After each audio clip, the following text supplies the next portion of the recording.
le mode de conversion choisi. Notre feuilleton cette semaine est consacré au secteur économique qui peine à recruter. C'est le cas des entreprises. Le secteur privé a enregistré 677 700 créations nettes de postes entre fin 2020 et fin 2021. Cependant, les candidats manquent dans de nombreuses branches. Illustration à Vire chez Normandise qui fabrique des aliments pour chiens et chats. Erwan Domignac et Jean-Michel Guillot.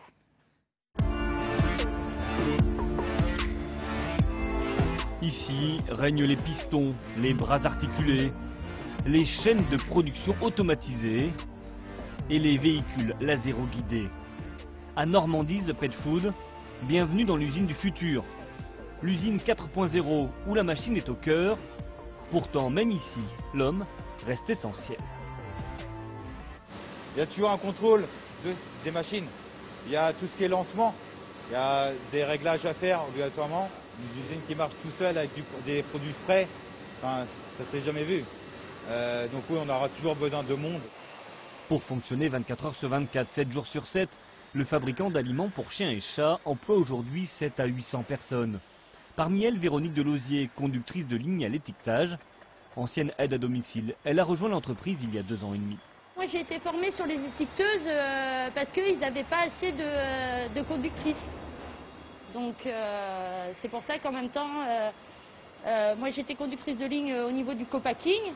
Et vu qu'ils sont en manque de personnel, et puis bon, qu'ils aiment bien qu'on soit polyvalent aussi, c'est bien aussi. Hein. Donc c'est pour ça qu'en même temps, ils m'ont formée sur les étiqueteuses. Car aujourd'hui, l'usine doit faire avec une denrée rare, les salariés. On n'a pas assez de conductrices d'étiqueteuses, par exemple, des conductrices de ligne aussi. Après, je sais qu'à la fabrique, pareil, il manque du personnel. À la fabrique, justement, même constat pour Jérôme Musson, responsable maintenance, et qui doit composer avec 7 techniciens et 2 apprentis. Ils sont 2 par secteur, mais voilà, ça reste compliqué lorsqu'il y a une personne qui est en préventif. Le seul technicien qui reste s'occupe de tout le secteur fabrication pochon. Donc c'est un très grand secteur avec un parc machine qui est assez important.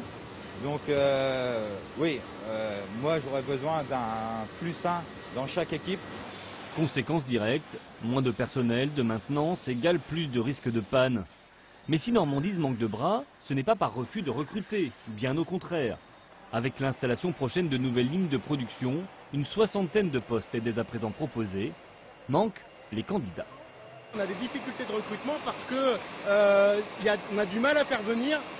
On a très peu de salariés en recherche d'emploi active aujourd'hui dans le bassin. Il y a encore ce petit problème d'attractivité de l'industrie aussi. On a toujours l'impression que les gens vont travailler comme dans les temps modernes de Chaplin, alors que vous voyez, aujourd'hui, ce sont plutôt des régleurs, des gens qui conduisent, qui pilotent, qui gèrent la qualité du produit en même temps que de conduire la machine. Alors, pour attirer son futur personnel, l'entreprise agroalimentaire a décidé de faire de la retape. Elle cultive son image et le fait savoir. Sachet à baguette au nom de l'entreprise, visite d'entreprise, flyer. L'an dernier, Normandise s'était même installée sur un marché à Flers. On a récolté quasiment une centaine de candidatures. L'objectif de ces actions, c'est justement aussi de pouvoir toucher un plus grand public, c'est-à-dire de toucher des personnes qui, elles, vont peut-être connaître des jeunes ou d'autres personnes qui sont en recherche d'emploi et qui, en fait, par le bouche à oreille, vont communiquer sur les besoins de l'entreprise. Car pour certains postes, Normandise accepte les débutants. Et pour les emplois qui nécessitent une formation, l'entreprise ne manque pas non plus d'idées. Elle est actuellement en contact pour faire venir en Normandie des jeunes diplômés en maintenance depuis l'île de la Réunion, à 10 000 km de Vire. Une chaussette à la sortie des canaux.